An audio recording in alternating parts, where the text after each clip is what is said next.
We clean the upper outer quadrant, then insert the needle smoothly. Pull back on the plunger slightly to check placement before administering the dose slowly.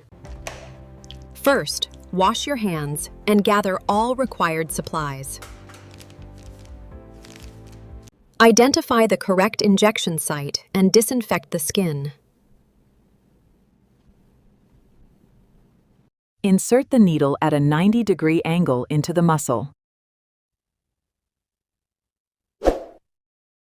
Inject the medication slowly and steadily.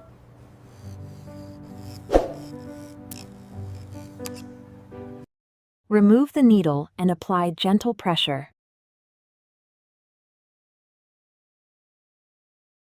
Dispose of sharps safely and document the procedure.